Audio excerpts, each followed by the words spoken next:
हर किसी के जीवन में दुख जरूर होता है। ये अलग बात है कि हर किसी के दुख का लेवल अलग होता है, कहीं ज्यादा तो कहीं कम।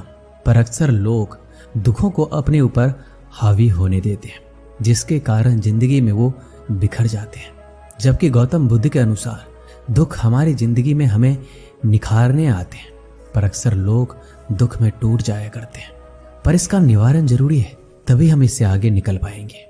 एक युवक के जीवन में बहुत तनाव था। उसका पूरा जीवन तनाव में ही कट रहा था। उसे ऐसा लग रहा था जैसे वो अपना जीवन नहीं जी रहा, बल्कि वो अपने जीवन में तनाव को जी रहा है। जब उस युवक की शादी नहीं हो रही थी तो उसे अपनी शादी का तनाव था। जब उसकी शादी हो गई तो भी उसके जीवन में तनाव था। फिर उसे धन दौलत रुपए पैसे का तनाव हो गया था, और बच्चे नहीं हो रहे थे तो उसका तनाव और बढ़ गया। अगर बच्चा हो गया तो फिर उसके भविष्य का तनाव था। उसका जीवन तो जैसे तनाव से भरा हुआ था, और वो इन सब से छुटकारा पाना चाहता था। एक दिन उसे कुछ सन्यासी दिखे। वो सन्यासी उस युवक को बहुत प्रसन्न और सुखी लग रहे थे। उसके चेहरे पे किसी भी प्रकार का तनाव नजर नहीं आ रहा था। उनको देखकर युवक को लगा शायद सन्यासियों का जीवन तनाव मुक्त रहता है। उसके पास समस्या नहीं होती है और ना ही तनावपूर्ण जीवन जीते हैं। शायद इनका जीवन ही सर्वोत्तम जीवन है। इसलिए उस युवक ने अपना घर परिवार त्याग दिया और वो भी सन्यासी बन गया, और वो गुरु की शरण में चला गया और उनका शिष्य बन गया। लेकिन तनाव तो कोई शहर नहीं, ना कोई देश है जो उसे छोड़कर चला जाए। वो तो बार बार तनाव से घिर ही जाता था। उसके घर बार छोड़ने के बाद उसके जीवन में एक नई तरह का तनाव आ गया था। आश्रम के नियमों का पालन करने का तनाव, शिक्षा ग्रहण करने का तनाव, और सबसे बड़ा तनाव तो ये था कि भिक्षा कैसे मांगूं। और सारे शिष्यों से ज्ञानी बनने की होड़ लगी रहती थी। कुछ दिन तो सही चला, पर उसने महसूस किया कि उसके सांसारिक जीवन में भी तनाव था और उसके इस सन्यासी जीवन में भी तनाव है। फिर उसने सोचा कि तनाव तो दोनों ही जगह है। परिवार के साथ रहने में भी तनाव है और आश्रम में रहने पर भी तनाव है, तो क्यों ना मैं परिवार के साथ रहूं। और ये सब सोचकर वो आश्रम से भागना चाहता था। एक दिन वो आश्रम से भाग ही रहा था, तभी उसे गुरु ने देख लिया, उसे रोक लिया। फिर उससे गुरु ने कहा, जिससे तुम भाग रहे हो वो तो तुम्हारे साथ ही है, फिर तुम्हारे भागने का क्या फायदा? कब तक तुम ऐसे भागते रहोगे? गुरु की आवाज सुनकर वो युवक रुक गया। फिर उसने कहा, गुरुदेव, मेरे जीवन में बहुत तनाव था और इसी तनाव से छुटकारा पाने के लिए मैं सन्यासी बन गया, लेकिन फिर भी मेरा तनाव कम नहीं हुआ। मैं वापस अपने सांसारिक जीवन जीने जा रहा हूँ। गुरु ने कहा, अच्छा, ये सब तो ठीक है, तुम जा भी सकते हो, लेकिन तुम कम से कम इस तनाव को यहाँ पर छोड़ तो जाओ। क्या तुम अपने सांसारिक जीवन में इस तनाव को लेकर जाओगे तो फिर यहाँ आने का क्या फायदा? शिष्य ने कहा, गुरुदेव, क्या ऐसा हो सकता है? क्या यह संभव है कि मैं मेरे जीवन से तनाव को यहाँ छोड़ जाऊं?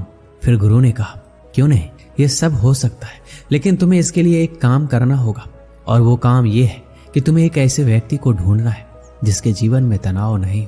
उसे ढूंढकर मेरे पास लाओ, तब मैं तुम्हारे जीवन से तनाव और चिंता को हमेशा के लिए मुक्त कर दूंगा। गुरु की ये बातें सुनकर वो शिष्य इससे बहुत खुश हुआ, और फिर वो ऐसे व्यक्ति की तलाश में निकल गया जिसके जीवन में तनाव भी ना हो और निराशा भी ना हो, ना कोई चिंता हो। वो पूरे गांव में घूमा, कई नगरों में गया, बहुत सारे लोगों से मिला, लेकिन उसे ऐसा कोई व्यक्ति नहीं मिला जो तनाव में नहीं है या फिर उसे किसी बात की कोई चिंता नहीं हो।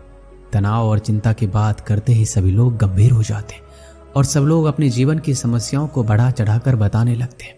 वो अपने आप को ऐसे बताते हैं जैसे सबसे अधिक चिंता और तनाव उसी के जीवन में हो।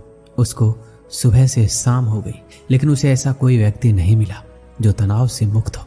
फिर उसे एक व्यक्ति ने कहा कि इस धरती पर एक ऐसा व्यक्ति है जिसके जीवन में कोई तनाव नहीं है, और वो व्यक्ति है शराबी। अब तुम एक शराबी व्यक्ति को ढूंढो और उससे पूछो कि क्या तुम्हें किसी प्रकार की चिंता है, क्या उसे किसी प्रकार का तनाव है। फिर शिष्य ने उस व्यक्ति की बात को सुनकर एक बहुत बड़े शराबी को ढूंढने निकला जो हमेशा ही नशे की धुत में रहता है।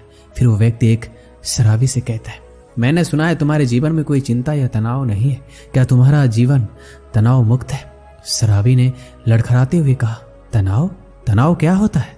तनाव किस चीज का नाम है? मुझे नहीं पता। ये सुनते ही शिष्य बहुत खुश हुआ। उसे लगा कि उसे वो व्यक्ति मिल गया है जिसकी उसे तलाश थी।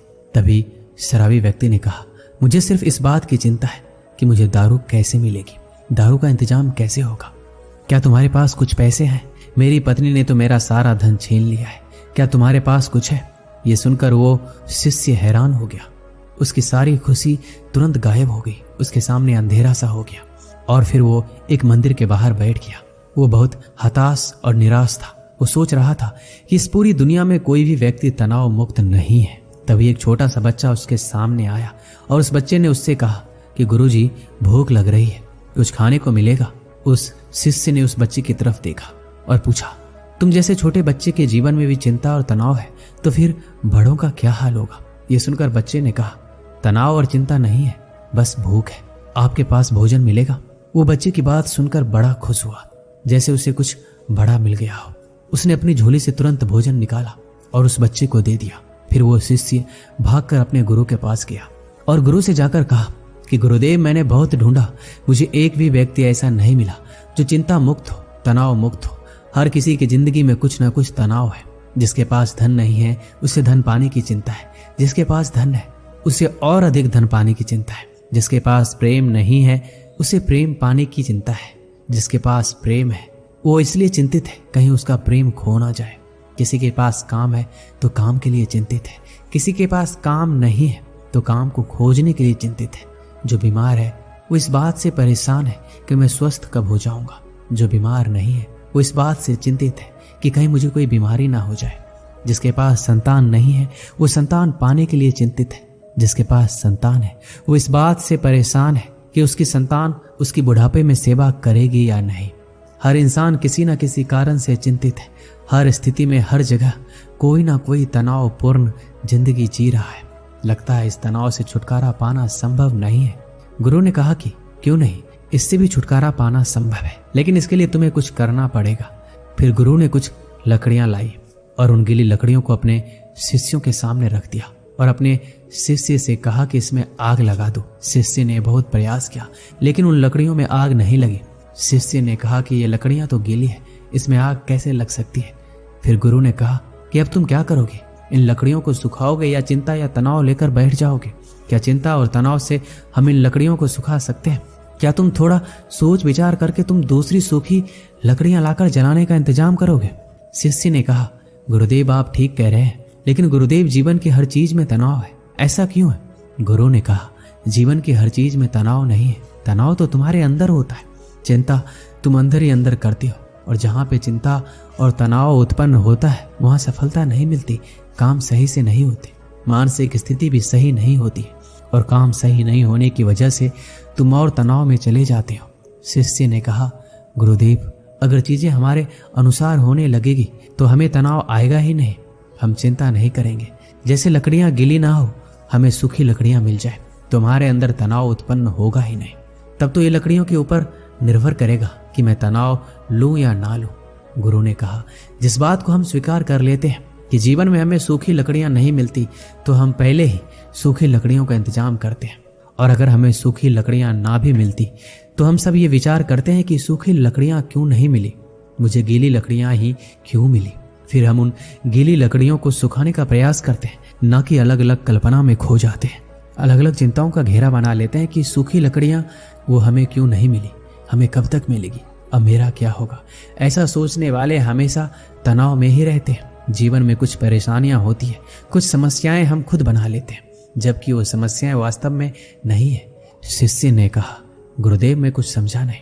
फिर गुरु ने कहा, तुम अपने परिवार को छोड़कर यहाँ क्यों चले आए? शिष्य ने कहा, मेरे जीवन में बहुत तनाव था। गुरु ने शिष्य से कहा, यहाँ तुम्हारे जीवन में तनाव नहीं है क्या? शिष्य ने कहा, यहाँ भी तनाव है। फिर गुरु ने कहा, अगर तुम्हारे अंदर हर काम को लेकर ये भाव उठते हैं कि ये कैसे होगा, मैं कैसे करूँगा, मैं इसका हल चाहता हूँ, मैं कैसे इसका सामना करूँगा, मैं चाहता हूँ लेकिन मैं ये कर नहीं पाऊँगा, मेरे साथ ही ऐसा क्यों होता है? ऐसा ना होकर अगर ऐसा हो जाए कि मुझे कोई ना देखे, मैं छिप जाऊँ, किसी का मुझ पर ध्यान ना जाए, अब मेरा क्या होगा? ये मैं कहाँ फंस गया?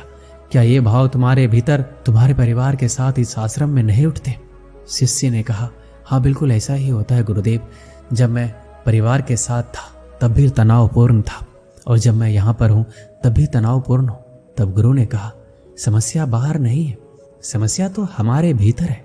तुमने बेवजह का तनाव अपने ऊपर बना रखा है, काल्पनिक बातों को सोचकर जो कि शायद कभी घटित ही ना हो, वो सोचकर तुम चिंताग्रस्त रहते हो, तनाव में रहते हो। फिर गुरु ने अपने दूसरे शिष्य को दूध लाने के लिए कहा। वो दूसरा शिष्य एक गिलास में दूध लेकर आया।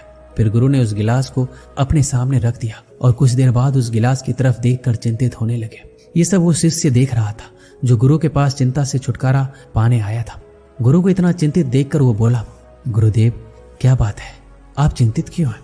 तब गुरु बोले, मैं इस दूध को लेकर चिंतित हूँ। मुझे इस बात की चिंता हो रही है कि कहीं बिल्ली दूध को गिरा ना दे, कहीं ये दूध खराब ना हो जाए या फिर इसे कोई पी ना जाए। गुरु के मुंह से ऐसी बातें सुनकर वो शिष्य जोर जोर से हंसने लगा। उसने गुरुदेव से कहा, इसमें चिंता करने वाली क्या बात है? अगर इस दूध को बिल्ली ने गिरा भी दिया या कोई पी भी गया, ये गिर भी गया तो क्या होगा? आपको फिर से मिल जाएगा। वैसे आपका चिंता करना व्यर्थ है, क्योंकि इस दूध को ना तो बिल्ली ने गिराया है, ना ही खराब है, ना ही इसे किसी ने पिया है, और हो सकता है कि भविष्य में ऐसा हो भी ना। शिष्य के मुंह से ये बातें सुनकर गुरु मुस्कुराए और बोले, मैं भी तो तुम्हें यही समझाना चाह रहा हूं कि भविष्य की उन घटनाओं के बारे में चिंता करना व्यर्थ है जो हमारे साथ हुई नहीं। जिस दिन तुम ये बात समझ लोगे कि एक समस्या होती है तो उसका समाधान भी होता है, लेकिन उस समाधान को करने के लिए हमें कार्य करने पड़ते हैं और उसका परिणाम भी होता है, उस दिन तुम्हारे जीवन में कोई भी तनाव नहीं रहेगा। शिष्य ने कहा, गुरुदेव आप सही कह रहे हैं। मुझे एक बच्चा मिला था जिसने मुझसे कहा कि ना तो मुझे कोई तनाव है ना मुझे चिंता है, मुझे तो सिर्फ भूख है। तब मैं समझ ही नहीं पाया था, पर समस्या तो भूख है, तनाव या चिंता नहीं है। केवल भूख का ही समाधान हो सकता है, चिंता या तनाव का नहीं। दोस्तों, आप भी बिना वजह की चिंता मत किया करो। जो आपके साथ हुआ ही नहीं उसके बारे में चिंता करना व्यर्थ है। जो आपको चाहिए उसके लिए आप परिश्रम करो और अपने वर्तमान में जियो। दोस्तों, इस वीडियो में बस इतना ही। मिलते हैं अगली वीडियो में। अपना ख्याल रखिएगा। धन्यवाद।